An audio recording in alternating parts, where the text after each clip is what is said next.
एक दिन जंगल में मेनू, एक चालाक खरगोश, अपने दोस्त काला कौवा के साथ खेल रहा था। दोनों बहुत खुश थे और मजे कर रहे थे।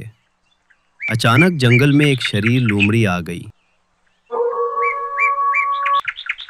वो हमेशा दूसरे जानवरों को धोखा देने की कोशिश करती थी। लोमड़ी ने मेनू और काला को फंसाने के लिए एक मंसूबा बनाया।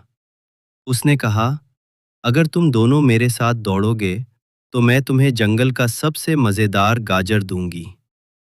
मेनो और काला ने सोचा कि ये मजे की बात है और उन्होंने दौड़ शुरू कर दी। लेकिन लुमड़ी ने उनके लिए एक गड्ढा खोद रखा था ताकि वो उसमें गिर जाएं।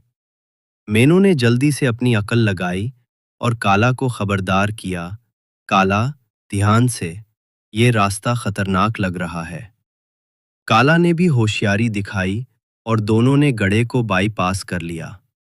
आखिर में उन्होंने लूमड़ी को बताया कि वो उसके झूठ को जान चुके हैं और जंगल में सबको मिलकर रहना चाहिए, धोखा नहीं देना। लूमड़ी ने अपनी गलती तस्लीम की और वादा किया कि वो अब कभी किसी को धोखा नहीं देगी। तब से जंगल में सब जानवर खुश रहने लगे और मेनो और काला की दोस्ती और भी मजबूत हो गई। सबक: ये कहानी हमें सिखाती है कि चालाकी और होशियारी से हम मुश्किल हालात से निकल सकते हैं और दोस्ती और ईमानदारी हमेशा कामयाबी का रास्ता होती है। समाज